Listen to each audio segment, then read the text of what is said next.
When I was in grad school, I was walking along Broadway one day, and I came across a street vendor who was selling carpets and rugs. Now, at the time, I had absolutely no need for a new carpet. But before I knew it, I found myself making an impulse purchase. The area rug that I bought was and is still today gorgeous. It's made up of a beautiful abstract pattern with deep colors of blue and radiant gold and luscious burgundy. Now, I don't know anything really about rugs and carpets, but the vendor said it was very high quality. And I've never had it assessed, but it certainly feels like it. It's got this smooth, silky feel that kind of makes you want to wrap yourself in it. And of course, I got it for a great price. Well, I've probably moved close to a dozen times since I lived in that particular apartment at Union Theological Seminary, but it has traveled with me every single time. I don't have any place to put it in my current home, but it's waiting for me in the garage for the next time I can find a place to roll it out. When I bought that rug, it never occurred to me to wonder if someone like Iqbal Masih made it. I hope to God that it was made by an adult who worked freely under decent working conditions. But of course, I'll never know. But whether it's that rug or the clothes on my back or the car I drive or the fruit I ate for breakfast this morning, there is good reason to worry that some of these items were made with child labor. According to GoodWeave, which is an organization that fights child labor in global supply chains, child labor is any work that compromises a child's health, personal development, or education. According to GoodWeave, 1 in 10 children labor in the global economy. And these children have the highest rates of illiteracy anywhere in the world. Well, to me and to most of us, unless we stumble upon stories like Iqbal's, these children are faceless and nameless to us. In today's world, though, our lives are interwoven, literally interwoven, with people who live on the other side of the world without our ever knowing it. People who have individual stories and hopes and dreams. The Hebrew prophets and Jesus himself never could have imagined a world this complex. But in the world we live in today, how do we go about interpreting Jesus' great commandment to love our neighbor as ourselves? Is it even possible to love all our neighbors in our interconnected world?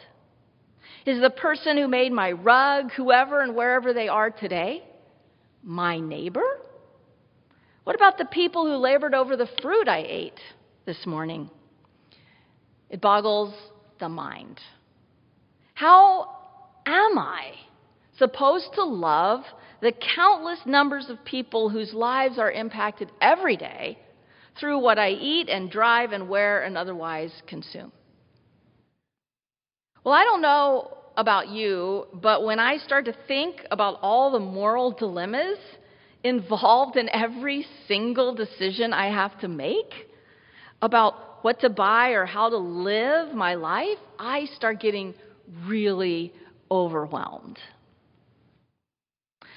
When you throw in challenges like climate change, which directly implicates my lifestyle in this country, I start to feel positively paralyzed.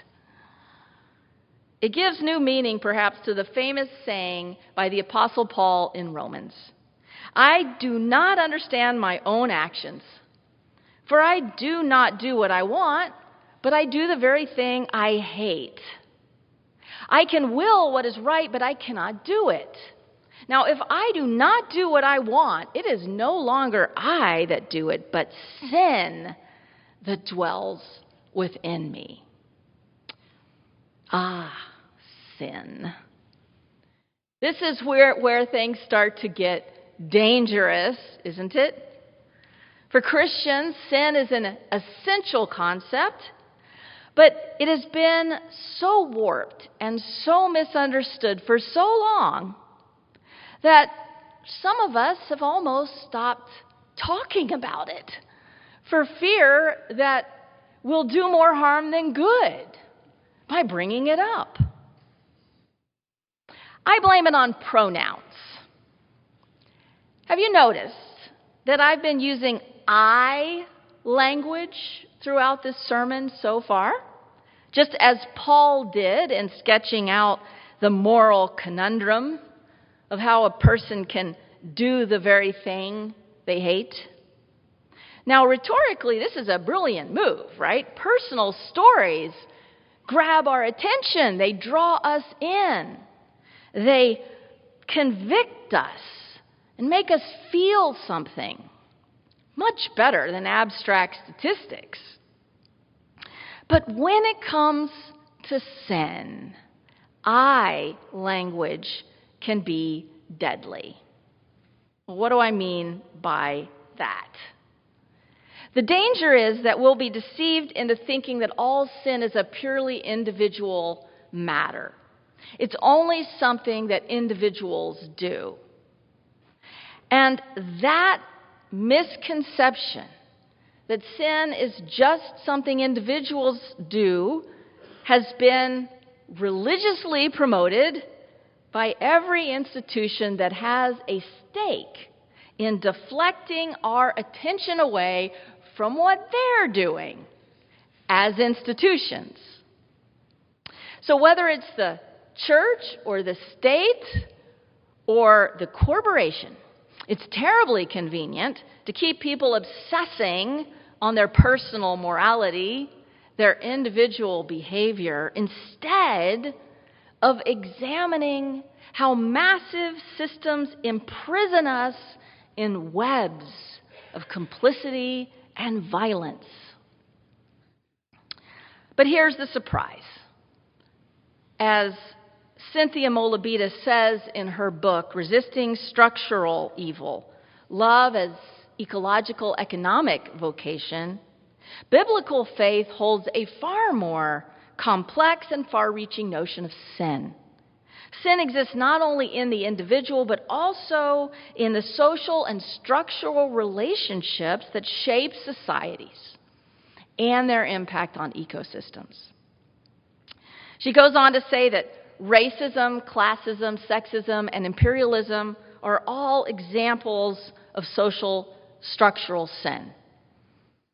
And then she writes that sin, in its fullest sense, refers to disorientation from our right relationship to God.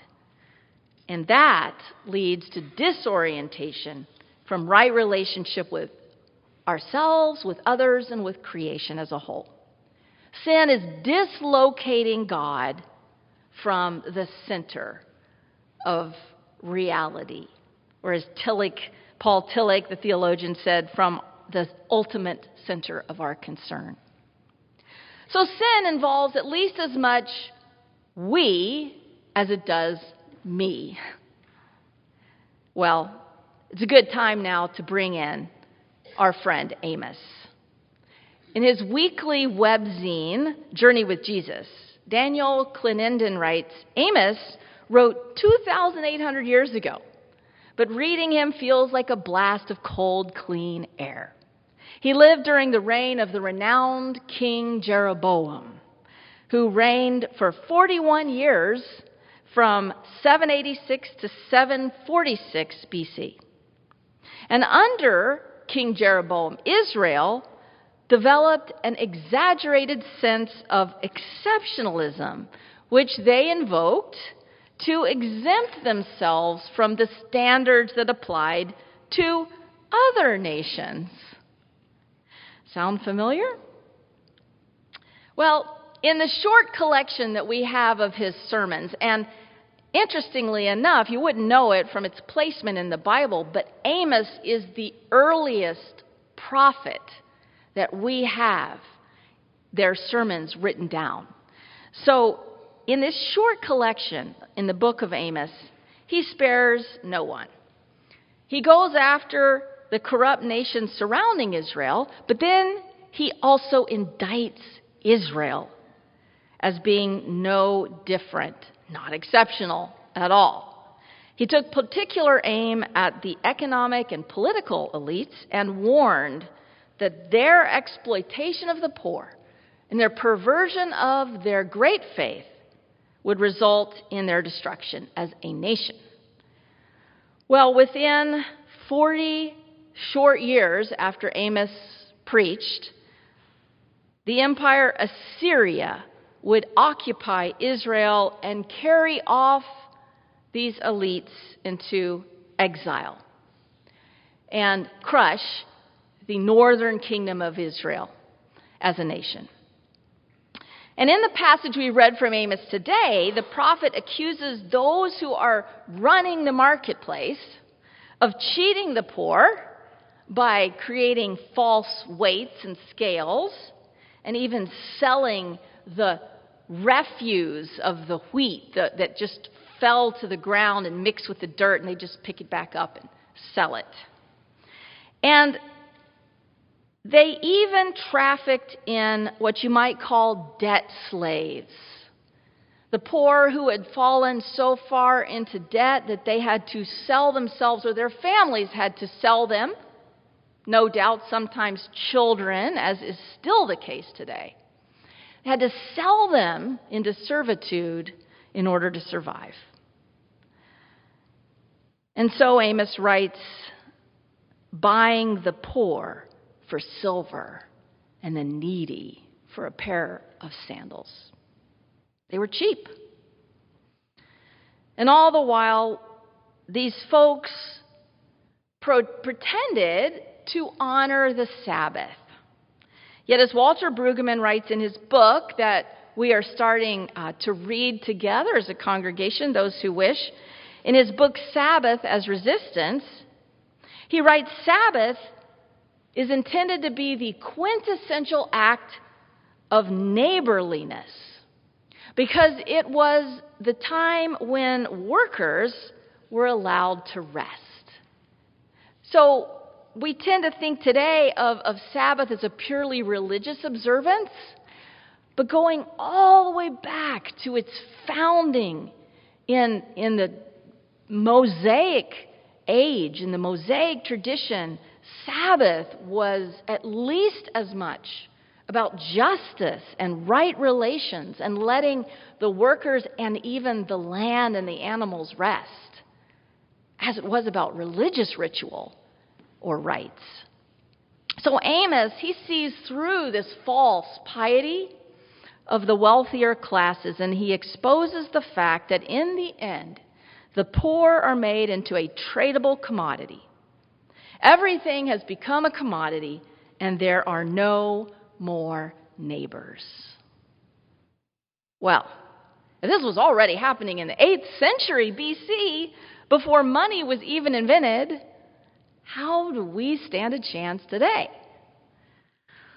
To see how old these human-created structures of injustice are, these institutional levers of oppression, can be demoralizing. But this is exactly why our great Judeo-Christian tradition is needed.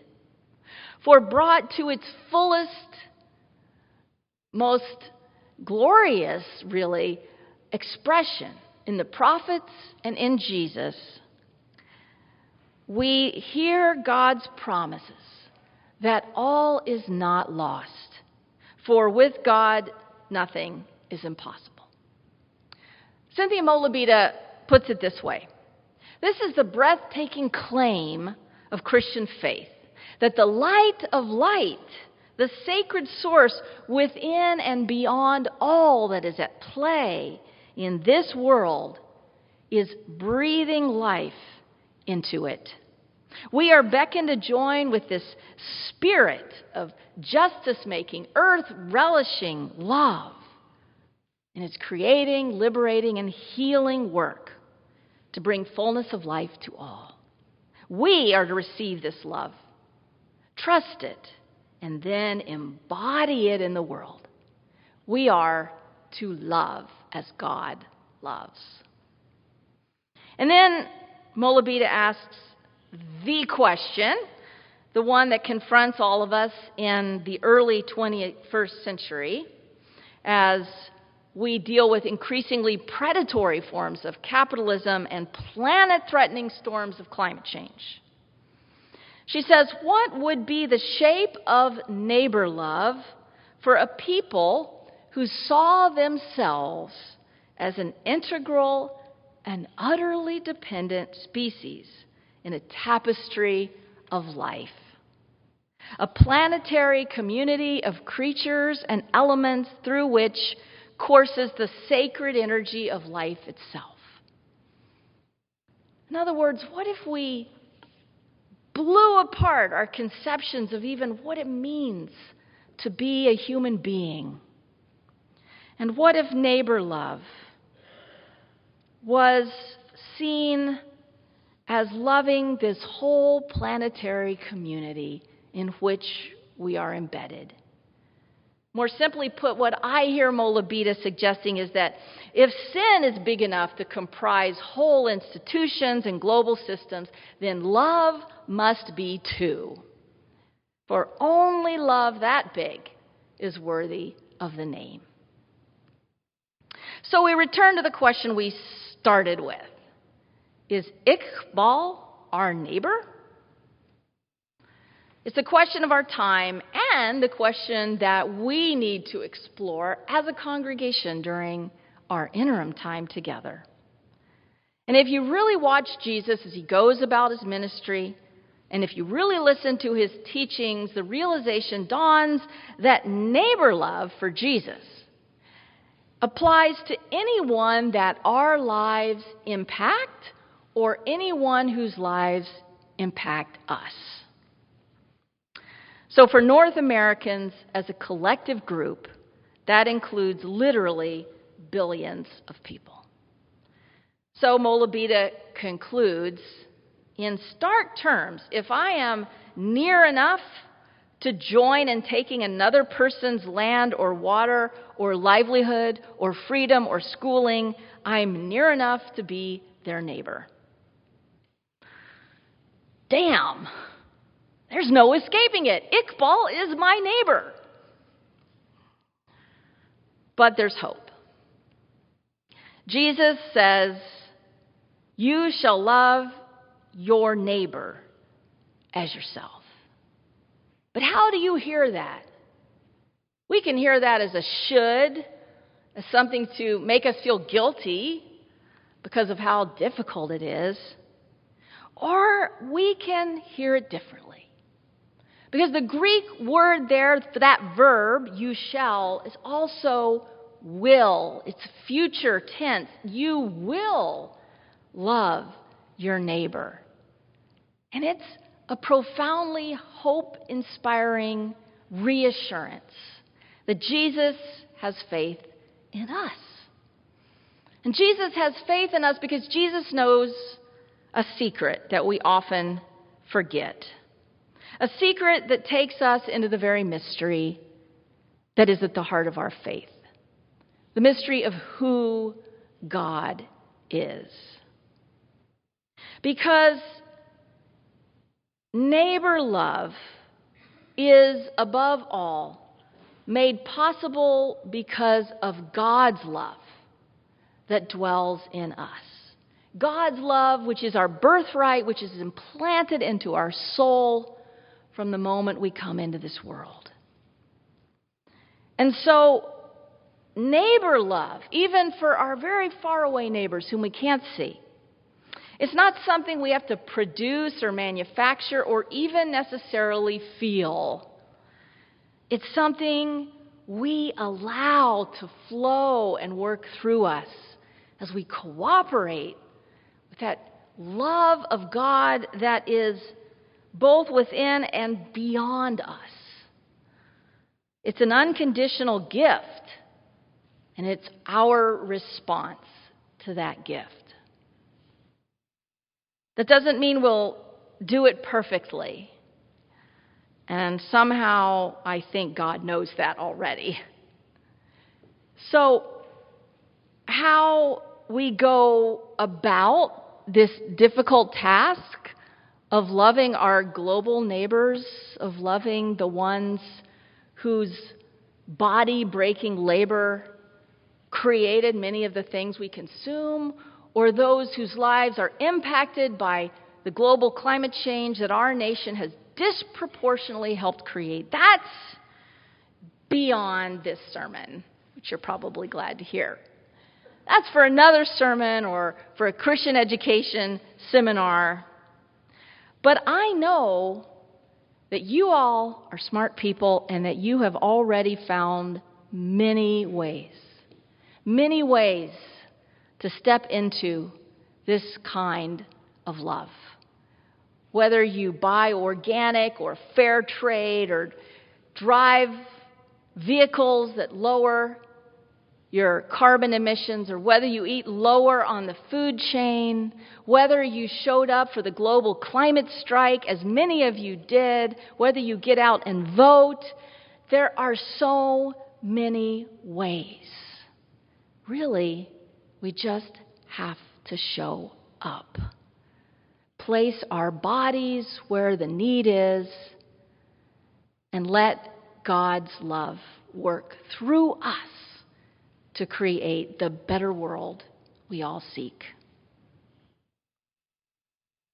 At the global climate strike on Friday, there were so many great signs. If you weren't there, look it up. Look at all the images, the signs. The signs were so amazing and inspiring. And all the handmade signs especially, and the ones made by the children, because of course it was a young people's action that included millions of young people and their allies around the world. But one sign I saw kind of summed up for me the tragedy and the hope. The tragedy and the hope that is our condition. And it said, like the seas, we rise. And so, let us be like the rising seas, not to destroy, but to liberate, to bind up and heal, and to bring about the world we've been waiting for. Amen.